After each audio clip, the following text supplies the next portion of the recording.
ઓમ શ્રી ગણેશાય નમઃ. જય શ્રી કૃષ્ણ મિત્રો. ગણપતિજીની વાર્તા. મિત્રો, આમ તો તમે બધાએ જ ગણપતિજીના જન્મની કથા તો સાંભળી હશે જ, પણ અમુક કથાઓ છે, બહુ બધી કથાઓ છે પ્રચલિત, પણ એમાંથી અમુક કથાઓ બહુ ભાગ્ય કોકે સાંભળી હશે. તો આજે હું અવનવી સરસ મજાની નવી કથા ભગવાન ગણપતિજીની લઈ આવી છું.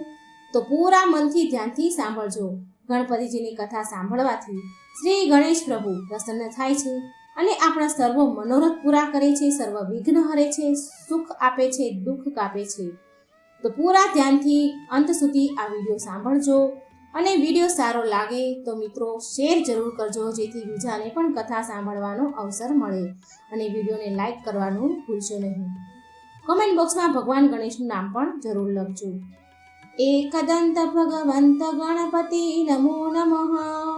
वक्रतुंड गणराय गणपति नमो नमः. सूपकर्ण गजकर्ण गणपति नमो नमः. भालचंद्र गज लंबोदर गणपति नमो नमः. ओम नमः शिवाय. जय श्री गणेश प्रभु. गौरी पुत्र गणेशनी जय. મિત્રો, આજે આપણે પ્રથમ પૂજનીય ગણપતિજીની કથા સાંભળીશું. પ્રિય ભક્તો, બુધ ગ્રહની શાંતિ ઈચ્છતા હોય, બધા સુખોની ઈચ્છા રાખવાવાળા સ્ત્રી પુરુષ બધા ભક્તગણોને શ્રી ગણેશજીની કથા જરૂર સાંભળવી જોઈએ. કોઈ પણ કાર્યને કરતા પહેલા શ્રી ગણેશજીની પૂજા કરવી જરૂરી છે. તથા શ્રી ગણેશજીને લક્ષ્મીજીના દત્તક પુત્ર પણ કહેવાય છે, માટે બુધવારનો દિવસ શ્રી ગણેશજીને પણ બહુ પ્રિય છે. બુધવારના દિવસે ગણેશજીની પૂજા અર્ચના માટે વિશેષ માનવામાં આવે છે.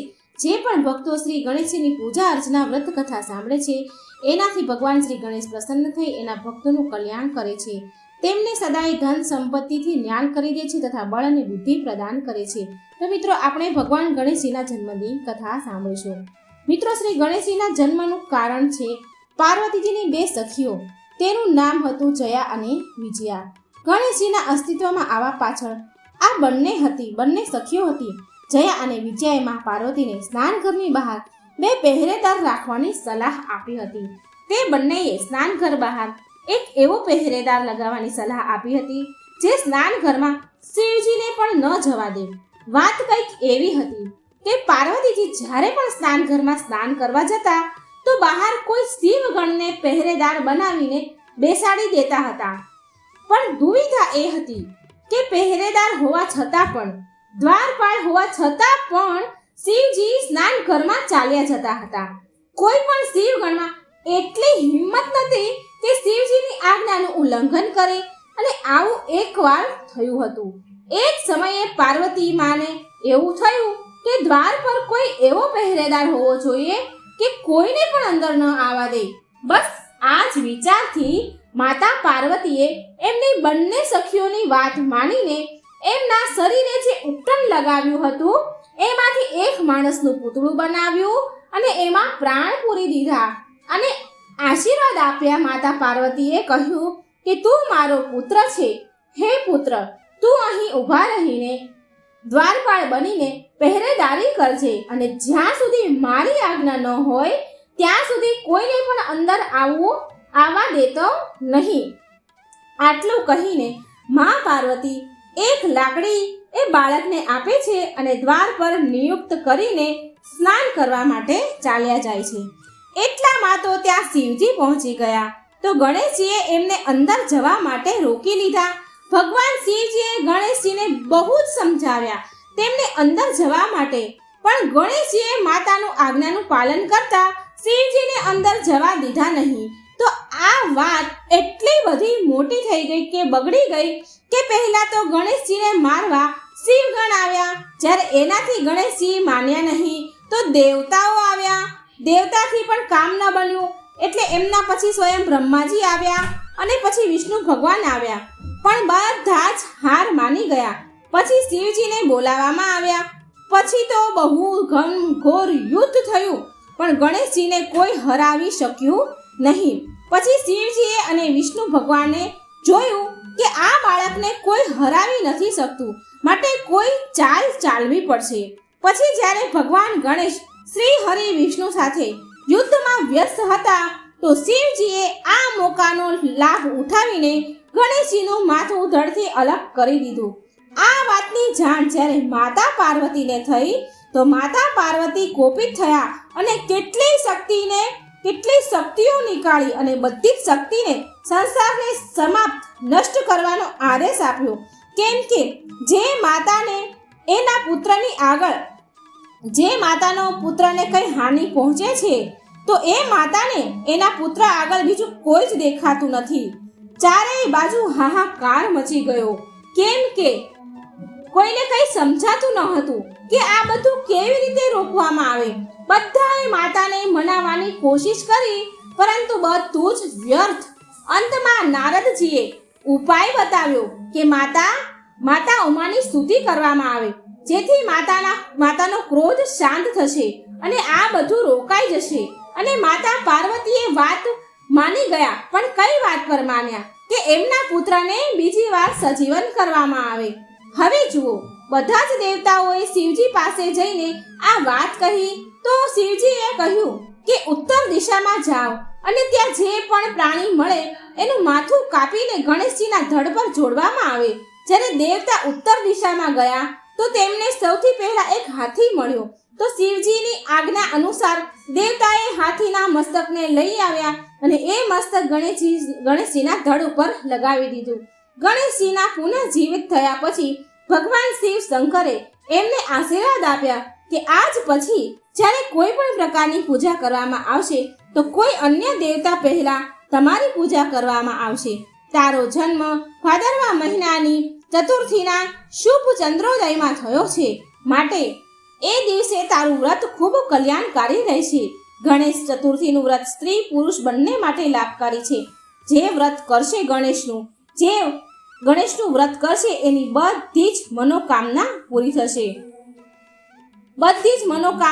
થશે. પ્રિય ભક્તગણો, આ હતી ગણેશજીના જન્મની પહેલી કથા. આવો હવે સાંભળે ગણેશજીની બીજી કથા, જે બહુ ઓછા લોકોએ સાંભળી છે. ગણેશ જન્મ કથા આ પ્રમાણે છે. આ વાત એ સમયની છે જ્યારે શિવજી અને માતા પાર્વતીના વિવાહનો માત્ર થોડો સમય ગયો હતો. પાર્વતીજીએ શિવજીને કહ્યું કે હે પ્રભુ, મને એક અત્યંત શ્રેષ્ઠ પુત્રની કામના છે. માટે શિવજીએ પાર્વતીજીને પુણ્યક વ્રત રાખવા માટે કહ્યું, જેને કરવાની કોઈ પણ પ્રકારની ઈચ્છા પૂરી થાય છે. આ વ્રતની અવધિ 1 વર્ષ સુધીની હોય છે. પાર્વતીજીએ પુણ્યક વ્રત રાખવાનું શરૂ કર્યું. વ્રત પૂરું થવાથી સ્વયં ભગવાન કૃષ્ણ બાળકના રૂપમાં ભગવાન શિવ અને માતા પાર્વતીને ત્યાં અવતરિત થયા. બાળકના આવ્યા પછી તેના જાત કર્મ સંસ્કાર કરવામાં આવ્યા. થોડા દિવસ પછી શનિદેવ માતા પાર્વતી, ભગવાન શિવ અને ગણેશ ભગવાનને દર્શન કરવા માટે કૈલાસ આવ્યા. એ એમનું માથું ઝુકાવીને આવ્યા હતા, કોઈની સામું નહોતા જોતા. માટે માતા પાર્વતી અને ગણેશજીના દર્શન કરી શકતા ન હતા, કારણ કે એ કોઈની સામું જોઈ નતા રહ્યા, માથું ઝુકાવીને ઊભા હતા. તો કારણ પૂછ્યું પાર્વતીજીએ, તો માથું ઝુકાવવાનું કારણ પૂછ્યું કે તમે શનિદેવ માથું ઝુકાવીને કેમ ઊભા છો? તો શનિદેવે જવાબ આપ્યો. શનિદેવની પત્નીએ શ્રાપ આપ્યો હતો કે શનિદેવ જેને પણ જોશે એનો વિનાશ થશે. શનિદેવે આવું કહ્યું એટલે આ વાત સાંભળીને પાર્વતીજીએ એની સખીઓ સાથે ઊભા હતા તો હસવા લાગ્યા. સખીઓ અને પાર્વતીજી બધા હસવા લાગ્યા. ત્યારે માતા પાર્વતી કહે છે કે જો શ્રાપ મળ્યો છે તો એ નષ્ટ થઈ ન શકે, પણ મને એવું લાગે છે કે અમને કંઈ નહીં થાય, માટે શનિદેવ તમે મને અને મારા પુત્રને જોઈ શકો છો. ઘણી બધી વાર વિચાર કર્યા બાદ શનિદેવે માતા પાર્વતીની તરફ ન જોઈને બાળક ગણેશ તરફ જોવાનું મન બનાવ્યું. હવે જેવું જ શનિદેવે બાળ ગણેશ તરફ જોયું તો એ જ ક્ષણે શ્રાપના કારણે બાળ ગણેશનું મસ્તક ક્ષીણ થઈ ગયું અને ભગવાન કૃષ્ણમાં સમાઈ ગયું. આ જોઈ માતા પાર્વતી સહિત બધા લોકો વ્યાકુળ થઈ ગયા. શનિદેવ શરમના મારે માથું નીચું ઝુકાવીને ઊભા હતા. કૈલાસમાં તો માતમ છવાઈ ગયો. એ જ સમયે ભગવાન વિષ્ણુએ એમનું વાહન ગરુડનું સ્મરણ કર્યું.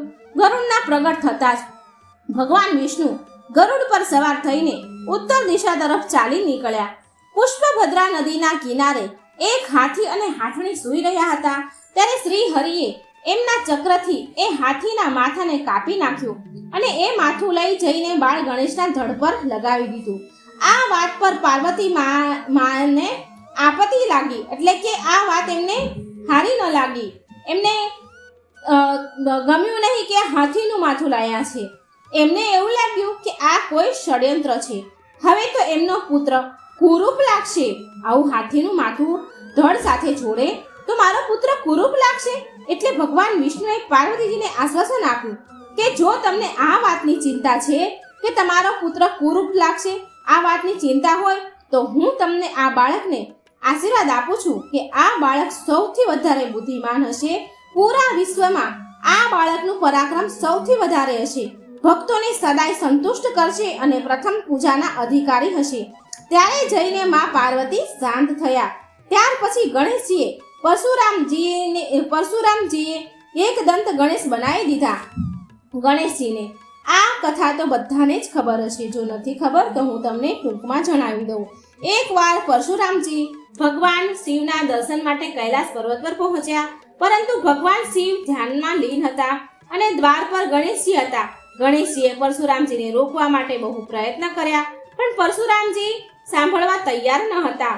અંતમાં નિર્ણય એ થયો કે બંને વચ્ચે યુદ્ધ કરવામાં આવે. જે યુદ્ધમાં જીતે એ એની મરજી પ્રમાણે કરશે. હવે જુઓ, ગણેશજી અને પરશુરામજી વચ્ચે બહુ યુદ્ધ થયું. અંતમાં કોઈ રસ્તો ન મળ્યો તો પરશુરામજીએ એના પરશુ અસ્ત્રથી ગણપતિજી પર ફેંક્યું. આ પરશુ અસ્ત્ર સ્વયં ભગવાન શિવ પાસેથી પરશુરામજીને વરદાન સ્વરૂપ મળ્યું હતું. ત્યારે એમના પિતાના કારણે એ પરશુ અસ્ત્રનું સન્માન કરતા શ્રી ગણેશજી એ પરશુને એમના જમણા દાંતથી પરશુ પકડી લીધો અને જેવું એમણે પરશુ પકડ્યું, અસ્ત્ર પકડ્યું કે એમનો દાંત મૂળમાંથી ઉખડી ગયો. ત્યારે ચારેય બાજુ બહુ ભારે ગર્જના થઈ. એટલે શિવજી જાગ્યા અને પાર્વતીજી પણ બહાર આવ્યા. જ્યારે પાર્વતીજી ગણેશજીની આવી હાલતમાં જોવે છે તો એમણે પરશુરામ ઉપર બહુ ગુસ્સો કર્યો, બહુ ક્રોધ કર્યો. એના પહેલા જ કઈ અનર્થ થાય એની પહેલા જ પરશુરામજી ભગવાન શિવને પ્રણામ કરી અને ત્યાંથી ચાલી નીકળ્યા, કારણ કે મા પાર્વતી બહુ ક્રોધમાં આવી ગયા હતા. એટલે પરશુરામજી ત્યાં શિવજીને પ્રણામ કરીને ચાલી નીકળ્યા. પ્રિય ભક્તગણો, ત્યારથી ભગવાન શ્રી ગણેશ એક દંત કહેવાયા. ગણપતિજીના જન્મના લઈને કેટલા પ્રકારની ધારણા છે. આમાં 2 પ્રકારની કથા મિત્રો મેં તમને સંભળાવી. હવે આપણે સાંભળીએ ભગવાન ગણેશજીના બુધવારની કથા. ભગવાન ગણેશનું બુધવારનું વ્રત કેટલું પુણ્યશાળી, કેટલું ફળદાયી છે એ હું તમને સંભળાવું. વક્રતુંડ મહાકાય સૂર્યકોટિ સમપ્રભમ નિર્વિઘ્ન કુરુ મે દેવમ સર્વકાર્યેષુ સર્વદા. એક ગામમાં એક શેઠ રહેતા હતા. એ બહુ ધાર્મિક પ્રવૃત્તિના હતા અને ગણેશજીના અનન્ય ભક્ત પણ હતા. અને એમની પત્ની બહુ સદાચારણી હતી. એ બધા સાથે મીઠી વાણીથી વાત કરનારી હતી. એ બંને ચૂક્યા વગર ભગવાન ગણેશજીનું બુધવારનું વ્રત કરતા હતા. એક પણ બુધવાર ચૂકે નહીં. એવી રીતે ભગવાન ગણેશનું વ્રત કરે અને સંધ્યા સમયે 11 બ્રાહ્મણોને ભોજન કરાવ્યા બાદ જ તેનું વ્રત ખોલે. શેઠજીને બહુ મોટો પરિવાર હતો. એકબીજા સાથે પ્રેમથી રહેતા હતા, પણ શેઠ અને શેઠાણીને કોઈ સંતાન ન હતા. આ કારણથી પરિવારના લોકો, ભાઈઓ, ગામના લોકો વાતો કરતા કહેતા કે શેઠજી તો વાંજ્યા છે. આ વાત સાંભળી શેઠ અને શેઠાણી બહુ દુઃખી થતા. હવે જુઓ, એક બુધવારના દિવસે શેઠ અને શેઠાણી ગણેશજીની પૂજા સંપન્ન કરીને મંદિરમાંથી બહાર આવતા હતા. ત્યારે એમને સીડી પર એક નાનું એવું બાળક બેઠેલું દેખાયું, જે એકલો બેઠું હતું. બાળકને જોઈને બંને એની પાસે ગયા. શેઠ શેઠાણીએ પૂછ્યું કે તારા માતા પિતા ક્યાં છે? પણ હજી તો એ બાળક સરખી રીતે બોલતા શીખ્યું ન હતું, માટે એ બોલી ન શક્યો. એ બંને બાળકની પાસે સાંજ સુધી બેઠા. ત્યાં સુધી પૂજારીજી અને શેઠજીના નોકરે ગામમાં અને આસપાસ બધા ઘરોમાં તેના માતા પિતાને શોધવા મોકલ્યા, પણ ના બાળકના માતા પિતા મળ્યા કે ન કોઈ બાળકને ખોવાની કોઈ જાણકારી મળી. પછી પૂજારીજીએ શેઠ અને શેઠાણીને બાળકને તેના ઘરે લઈ જવા કહ્યું. પ્રિય ભક્તો, જે થાય છે એ સારું થાય છે. ગણપતિજીનો મહિમા જુઓ. એ પંડિતજી બોલ્યા કે હે શેઠજી, જો બાળકના માતા પિતા આવશે તો હું પોતે તમારા ઘરે લઈ આવીશ. શેઠ અને શેઠાણી તો બહુ પ્રસન્ન મનથી ખુશ થઈને બાળકને સાથે લઈ ઘરે આવ્યા. શેઠજીએ બાળકનું નામ એના આરાધ્ય દેવ શ્રી ગણેશજીના નામથી રાખ્યું, ગણેશ, અને બહુ લાડ પ્રેમથી એનું પાલન પોષણ કરવા લાગ્યા. હવે જુઓ, થોડા સમય વીતી ગયા પછી એક દિવસ એ જ ગામમાં એક ઠગ પતિ પત્ની આવ્યા. એનો ઈરાદો ગામના સૌથી અમીર વ્યક્તિને ઠગવાનો હતો. એ બંને કોઈને લૂંટવા ઠગવા માંગતા હતા અને મંદિરની સીડીઓ ઉપર બેઠા બેઠા વિચાર કરે કે એ જ સમયે ત્યાં પૂજારીજી આવ્યા અને ગામમાં અજાણ વ્યક્તિને જોતા જ એમને પૂછ્યું કે શું તમારું બાળક ખોવાઈ ગયું છે? પૂજારીને લાગ્યું કે કદાચ આ બાળકના માતા પિતા છે. બંને ઠગ દંપતી કંઈક બાનું શોધી જ રહ્યા હતા કે કોઈકને કંઈક રીતે લૂંટવું માટે એમણે તરત જ હા કહી અને કહ્યું કે અમે અમારા બાળકને શોધી રહ્યા છીએ. પૂજારી કહે છે કે કંઈ વાંધો નહીં, તમારું બાળક એક શેઠ શેઠાણીને ત્યાં મોટું થઈ રહ્યું છે. અને પૂજારીજીએ ઠગ પતિ પત્નીને શેઠના ઘરે લઈ ગયા. પૂજારીજી બોલ્યા કે ગણેશજીના માતા પિતા આવ્યા છે. શેઠજીને કહ્યું. આ ખબર સાંભળીને શેઠ અને શેઠાણી બહુ દુઃખી થયા. શેઠજીએ ઠગ પતિ પત્ની હતા એને એક રાત રોકવા માટે એમના ઘેર રાખ્યા. હવે એ ઠગ દંપતી આવો મોકો શોધી રહ્યા હતા. જ્યારે ઘરના બધા લોકો સૂઈ ગયા તો એ ઠગ દંપતી ઘરના બધા જ રૂમને ફેરવા લાગ્યા, તલાશી લેવા લાગ્યા. તલાશી લેતા લેતા એ બંને તિજોરી વાળા રૂમમાં આવ્યા. રૂમમાં ચોરી કરતા શોધખોળ કરતા થોડો નાનો મોટો અવાજ થતો હતો. તો એ અવાજ શેઠજીના નોકરે સાંભળ્યો અને એ જાગી ગયો અને અવાજની દિશામાં તિજોરી વાળા રૂમમાં નજીક આવ્યો. નોકરે દરવાજામાંથી ધીરેથી ડોક્યું કરીને જોયું તો બંને પતિ પત્ની પેલા ઠગ પતિ પત્ની સામાન ચોરી કરી રહ્યા હતા. નોકરે આ જોઈ એ રૂમનો બારણાનો જે બહારની સ્ટોપર હતી એ ધીરેથી બંધ કરી અને ચોર કરીને પૂરી શેરીને શોર મચાવી દીધો. નોકરનો અવાજ સાંભળીને ઘરના બધા લોકો ભેગા થઈ ગયા. પછી શેઠજીએ બંને પતિ પત્નીને રૂમથી બહાર નીકાળ્યા અને સવારમાં પંચાયતમાં હાજર કરી દીધા.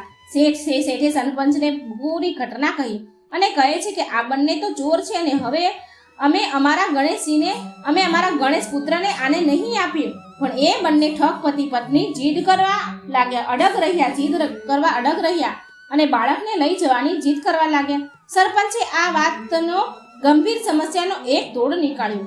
તેમણે એ શેઠાણી અને એ ઠગ સ્ત્રીને બાળકની સામે ઊભી રાખ્યો અને કહ્યું, બંનેને ઊભી રાખી અને કહ્યું કે જેના પણ આંચળમાંથી દૂધની ધારા નીકળશે તે ગણેશના મુખમાં આવશે અને એ બાળક એની પાસે જ રહેશે, ગણેશ એની પાસે રહેશે. પછી ગણેશ એ પેલી ઠગ પત્ની હતી એ અને આ શેઠાણી બંને ગણેશ પાસે સામે ઊભી રહી. શેઠાણીજી મનમાં ને મનમાં ગણેશજીનું નામ જપ કરવા લાગ્યા. હવે જુઓ, જોતામાં શેઠાણીના આંચળમાંથી દૂધની ધારા ફૂટી અને ગણેશજીના મોઢામાં ગઈ અને આવી રીતે બાળક ગણેશ શેઠાણીના ઘરે પુત્રના રૂપમાં હંમેશા માટે રહેવા લાગ્યા. અને એ બંને ચોર દંપતીને ઉચિત દંડ આપવામાં આવ્યો. અને એ જ રાત્રે શેઠાણીના સપનામાં સૂતા હતા ત્યારે સપનામાં ભગવાન ગણેશ આવ્યા અને બોલ્યા કે હે શેઠાણી, તું મારી બહુ ભક્તિ કરે છે.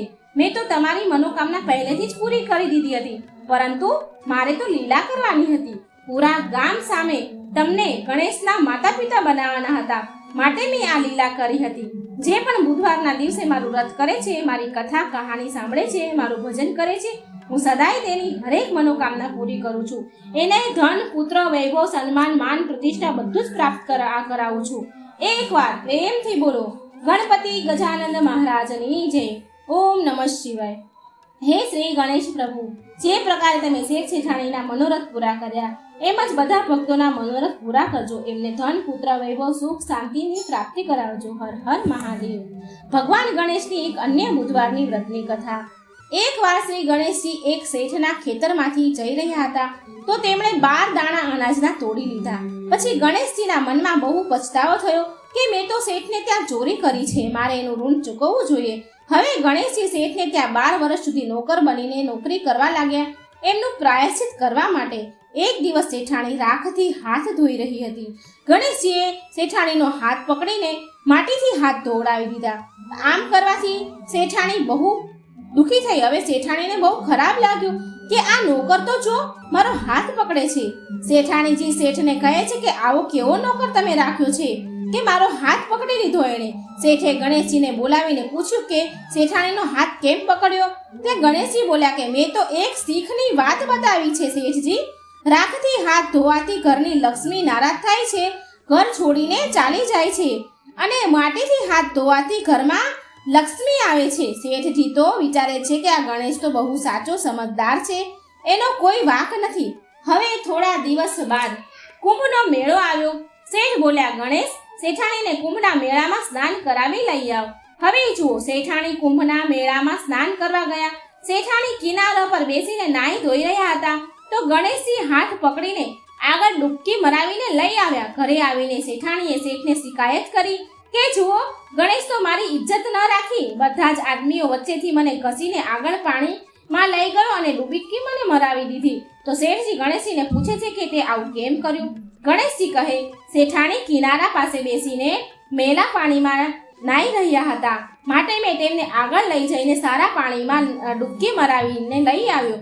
આનાથી એમને આગળના જન્મમાં બહુ મોટા રાજા અને રાજપાટ મળશે. શેઠે વિચાર્યું કે ગણેશ તો બહુ સાચો અને સમજદાર છે. હવે જુઓ, એક દિવસ ઘરમાં પૂજા પાઠ હતા, ઘરમાં હવન થઈ રહ્યો હતો. શેઠે ગણેશજીને કહ્યું, જાઓ અને શેઠાણીને બોલાવીને લાવો, પૂજા કરવાનો સમય થઈ ગયો છે. ગણેશજી શેઠાણીને બોલાવવા ગયા તો શેઠાણીજી કાળા રંગની ઓઢણી ચૂંદડી પહેરીને ચાલતા થતા હતા. ગણેશજીએ કાળી ઓઢણી ઉતારી અને ફાડી નાખી અને કહ્યું, શેઠાણીજી, લાલ ચૂંદડી ઓઢીને ચાલો.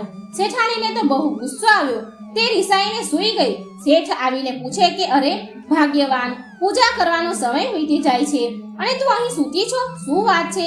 ત્યારે શેઠાણી બોલ્યા કે તમારો આ નોકર બહુ બદતમીઝ છે, ખરાબ છે. એણે આજે હદ પાર કરી દીધી. એણે આજે મારી ચૂંદડી ફાડીને ફેંકી દીધી. શેઠને બહુ ગુસ્સો આવ્યો. એણે તરત જ દોડીને ગણેશ પાસે ગયા અને બહુ ગુસ્સો કર્યો અને બોલ્યા, હવે તારી મનમરજી વધતી જાય છે, તે શેઠાણીની ચૂંદડી કેમ ફાડી? તો ગણેશજી બોલ્યા કે શેઠજી, પૂજા પાઠમાં કાળા વસ્ત્ર ન પહેરવા માટે મેં લાલ વસ્ત્ર પહેરવા કહ્યું શેઠાણીને. કાળા વસ્ત્ર પહેરવાથી કોઈ શુભ કામ સફળ થતા નથી. શેઠે વિચાર્યું કે ગણેશ તો સમજદાર છે, હવે શું થાય? શેઠે ગણેશજીને માફ કરી દીધું. એક દિવસની વાત છે, શેઠાણી પૂજા કરવા લાગ્યા. શેઠાણી એટલે પૂજારી કહે છે કે શેઠજી, તમે ગણેશજીની મૂર્તિ લાવવાનું તો ભૂલી ગયા. તો ત્યાં ગણેશ રૂપમાં નોકર હતા. એમને બોલ્યા કે મને જ મૂર્તિ બનાવીને બિરાજમાન કરી દો, તમારા બધા જ કામ સફળ થઈ જશે. પ્રિય ભક્તો, આ વાત સાંભળીને શેઠને બહુ ગુસ્સો આવ્યો અને બોલ્યા કે તું તો આજ સુધી શેઠાણી સાથે મજાક કરી રહ્યો હતો અને હવે મારી સાથે મજાક કરવાનું લાગ્યો તું. ગણેશજી બોલ્યા, હું મજાક નથી કરતો, હું સાચું કહું છું. એટલામાં ગણેશજીએ તેમનું અસલ રૂપ પ્રગટ કર્યું અને અસલ ગણેશજીના રૂપમાં આવી ગયા. શેઠ અને શેઠાણી ગણેશજીની માફી માંગી અને પૂજા કરી. તેમના દર્શન પામી ધન્ય થઈ ગયા અને પૂજા થતાની સાથે જ ગણેશજી ત્યાંથી અંતર ધ્યાન થઈ ગયા. શેઠ શેઠાણીને બહુ દુઃખ થયું. તેમને દુઃખ લાગ્યું. તે કહેતા કે આપણા ઘરે તો સ્વયં ગણપતિજી રહેવા આવ્યા હતા અને આપણે એની જોડે આટલું બધું કામ કરાવ્યું. પ્રિય ભક્તો, આ ચિંતામાં શેઠ અને શેઠાણીએ ખાધા પીધા વગર જ સૂઈ ગયા. ગણપતિજી સપનામાં આવીને શેઠને કહે છે કે હે શેઠ શેઠાણી, તમારા ખેતરમાંથી મેં 12 અનાજના દાણા તોડી લીધા હતા. એનું ઋણ ચૂકવવા માટે મેં તમારે ત્યાં કામ કર્યું. શેઠજીને કરોડોનું ધન સંપત્તિ મળ્યું. પહેલા કરતાં પણ વધારે સર્વસંપન્ન પુત્રવાન થયા અને વૃદ્ધ અવસ્થામાં પૌત્રોને રમાડતા તે અંતમાં સ્વર્ગ ગયા. શ્રી ગણેશજી મહારાજ જેવું શેઠજીને ફળ્યા એવા સૌને ફળજો. વાર્તા સાંભળનાર, કહેનાર, હોકાણો ભરનાર બધાને જ ફળજો. બધાની જ મનોકામના પૂરી કરજો. સર્વ લોકોના દુઃખ દૂર કરજો. વિઘ્ન હરજો પ્રભુ. બળ અને બુદ્ધિ આપજો. સૌનું સારું કરજો. જય શ્રી ગણેશ. મિત્રો, વાર્તા સારી લાગે તો વિડીયોને લાઈક કરજો, શેર કરજો અને આ ચેનલને સબસ્ક્રાઈબ જરૂર કરી દેજો. જય શ્રી કૃષ્ણ. રાધે રાધે. Thank you.